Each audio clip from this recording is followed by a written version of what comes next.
তো অনেকেই প্রশ্ন করে থাকেন যে ভাই আপনি যে বিষয়গুলো উল্লেখ করেন বা আপনি যে পদোন্নতি বা প্রমোশনের যে সিরিয়ালটি মেইনটেইন করেন সেটি আসলে কোথা থেকে পান? তো আপনারা কিন্তু স্ক্রিনে দেখতে পাচ্ছেন এটি কিন্তু প্রমাণ করার জন্য বিষয়টি কিন্তু উল্লেখ করেছি যে রেজিস্টার্ড নং DA-1 এবং বাংলাদেশ গেজেট 2013 অনুযায়ী কিন্তু বিষয়টি আমি সুন্দর করে গুছিয়েছি। তো আশা রাখছি যে আপনাদের এই প্রশ্নটি কিন্তু দূর হয়েছে। তো এখানে দেখতে পাচ্ছেন সমাজকর্মী, ইউনিয়ন, পৌর বা মহল্লা লেভেল ওয়ার্কার এর প্রমোশন বা পদোন্নতি প্রক্রিয়া কোন কোন প্রক্রিয়ায় আপনার প্রমোশন বা পদোন্নতি হবে। তো প্রথমত বিষয়টি দেখতে পাচ্ছেন যে ১ মোট পদের শতকরা 20 ভাগ পদ পদোন্নতির মাধ্যমে, অর্থাৎ এখানে সমাজকর্মীর যে পোস্টটি থাকবে বিজ্ঞপ্তিতে সেখানে কিন্তু 20 ভাগ হচ্ছে পদোন্নতির মাধ্যমে যাবে এবং কথায় দেখতে পাচ্ছেন মোট পদের শতকরা 80 ভাগ পদ সরাসরি নিয়োগের মাধ্যমে, অর্থাৎ বিষয়টি হচ্ছে বিজ্ঞপ্তিতে যতগুলো পদ থাকবে তার 80 ভাগ কিন্তু আপনি দেখতে পাচ্ছেন যে সরাসরি নিয়োগের মাধ্যমে হয়ে থাকবে। আসসালামু আলাইকুম। আপনারা কিন্তু ইতিমধ্যে জানেন যে সমাজসেবা অধিদপ্তরে কিন্তু এক বিশাল নিয়োগ বিজ্ঞপ্তি প্রকাশ করেছেন কর্তৃপক্ষ। তো আপনারা কিন্তু স্ক্রিনে দেখতে পাচ্ছেন গণপ্রজাতন্ত্রী বাংলাদেশ সরকার সমাজসেবা অধিদপ্তর এবং এখানে কিন্তু নিচে কিন্তু আপনারা দেখতে পাচ্ছেন যে অফিসিয়াল যে ওয়েবসাইট সেটি কিন্তু আমি দিয়ে রেখেছি। তো আজকে আলোচনা করব সমাজসেবা অধিদপ্তরের সমাজকর্মী, ইউনিয়ন বা পৌরসভার যে পোস্টটি রয়েছে এই পোস্টের বিস্তারিত বিষয় নিয়ে। অর্থাৎ আপনার যদি এই পোস্টটিতে চাকরি হয় তাহলে আপনার প্রমোশন বা পদোন্নতি হবে কিনা? এছাড়াও আপনি কোন কোন পোস্টে পদোন্নতির মাধ্যমে যেতে পারবেন এবং এই সমাজকর্মী, ইউনিয়ন বা পৌরর কাজ কি? এই গুরুত্বপূর্ণ বিষয়টি নিয়ে কিন্তু আলোচনা করব। তো আমি আশা রাখি একটু ধৈর্য নিয়ে সম্পূর্ণ ভিডিওটি দেখবেন। তো স্ক্রিনে দেখতে পাচ্ছেন সমাজকর্মী, ইউনিয়ন বা পৌর এর কাজ, অর্থাৎ একজন সমাজকর্মীর যেখানে পোস্টিং হোক না কেন ইউনিয়ন বা পৌরসভায় এর মূল কাজ কি সেটি নিয়ে কিন্তু এখন আলোচনা করব।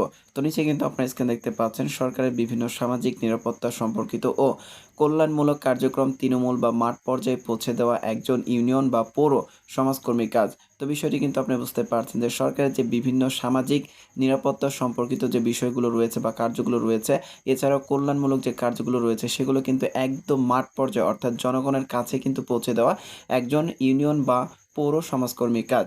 তো আশা করছি বিষয়টি কিন্তু আপনারা এই সংক্ষিপ্ত একটি লাইনের মাধ্যমে বুঝতে পেরেছেন। এছাড়াও কিন্তু আপনারা নিচে কিন্তু দেখতে পাচ্ছেন ক্রমিক অনুযায়ী কার্যসমূহ ব্যাখ্যা সহ আলোচনা করা হলো।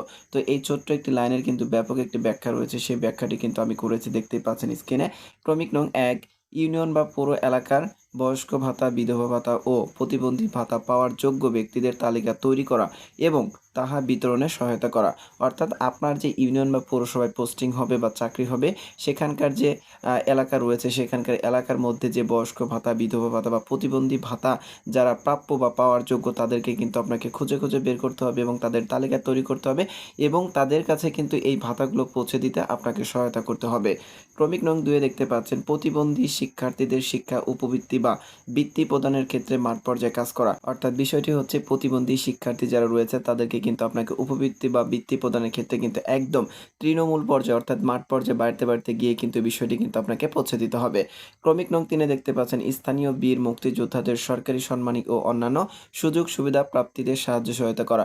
অর্থাৎ আপনার যে ইউনিয়ন বা এলাকাটি থাকবে সেখানকার যে বীর মুক্তিযোদ্ধা রয়েছে যারা একদমই আর কি যে প্রমাণিত তারা বীর মুক্তিযোদ্ধা তাদেরকে কিন্তু সরকারি যে বিভিন্ন ভাতা বা সম্মানী ও অন্যান্য যে সুযোগ সুবিধা রয়েছে তাদের কাছে কিন্তু এই সুযোগ সুবিধা কিন্তু পৌঁছে দিতে হবে বা তাদেরকে এই সুযোগ সুবিধা পেতে কিন্তু আপনাকে সাহায্য করতে হবে। এরপরে ক্রমিক নং ৪ এ দেখতে পাচ্ছেন দরিদ্র জনগোষ্ঠীর জীবনযাত্রার মান উন্নয়নের জন্য সুদমুক্ত ক্ষুদ্র ঋণ বিতরণ ও তা আদায়ের কার্য তদারকি করা।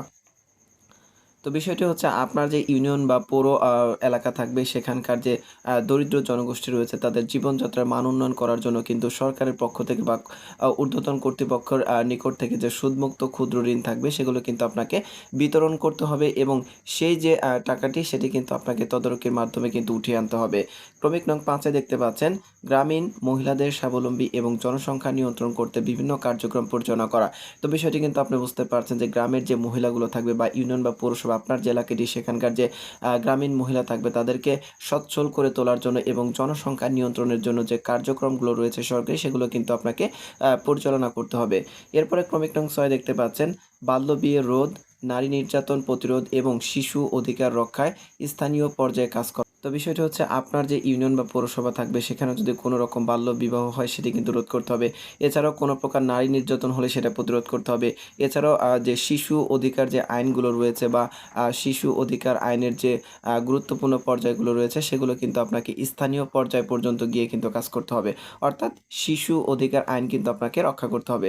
তো এই ৩ টি গুরুত্বপূর্ণ বিষয় কিন্তু আপনাকে কাজ করতে হবে। এরপরে ক্রমিক নং ৭ এ দেখতে পাচ্ছেন ইউনিয়ন বা পৌরসভার বেকার জনগোষ্ঠীকে স্বাবলম্বী স্বাবলম্বী করার জন্য বিভিন্ন কারিগরি ও বৃত্তিমূলক প্রশিক্ষণের ব্যবস্থা করা। তো বিষয়টি বুঝতে পারছেন।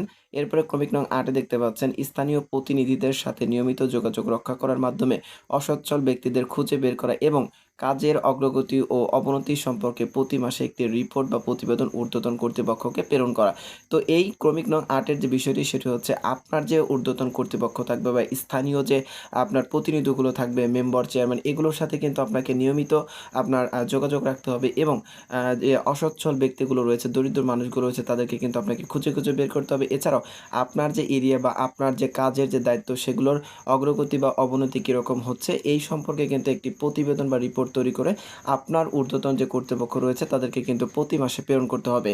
তো আমি আশা করছি একজন সমাজকর্মীর কাজকে, অর্থাৎ একজন সমাজকর্মী ইউনিয়ন বা পৌরসভা যেখানেই হোক না কেন, এই পোস্টের কাজকে, সেই বিষয়টি কিন্তু আপনি অত্যন্ত সহজ এবং সাবলীল ভাষায় কিন্তু বুঝতে পেরেছেন।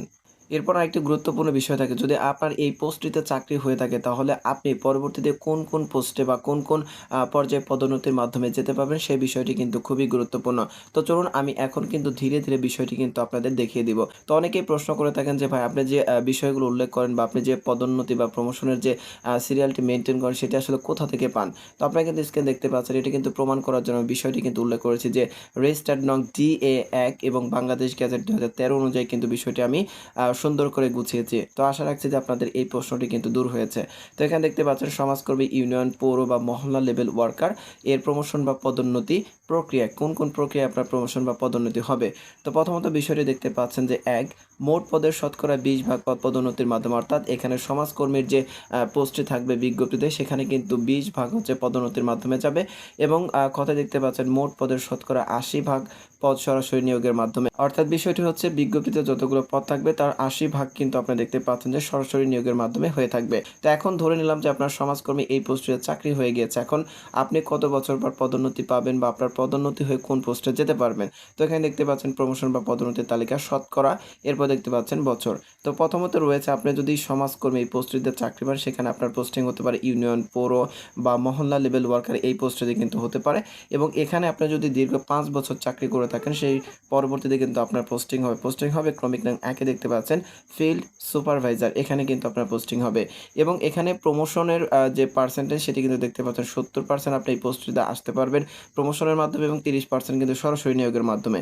এবং আপনার যখন ফিল্ড সুপারভাইজার এই পোস্টটিতে দীর্ঘ 5 বছর চাকরির বয়স হবে তখন কিন্তু আপনার পুনরায় প্রমোশন বা পদোন্নতি হবে। নং 2, সমাজ সেবা অফিসার বা দ্বিতীয় শ্রেণী বা সমমানের পদ। তো এখানে কিন্তু আপনি বুঝতে পারছেন আপনারা যদি ফিল্ড সুপারভাইজার এই পোস্টটিতে দীর্ঘ 5 বছর চাকরি, তার পরবর্তীতে আপনি যেতে পারবেন সমাজসেবা অফিসার দ্বিতীয় শ্রেণী বা সমমানের, অর্থাৎ নিচের যে পোস্টগুলো রয়েছে যে কোনো একটি পোস্টে কিন্তু আপনার প্রমোশন বা পদোন্নতি হতে পারে।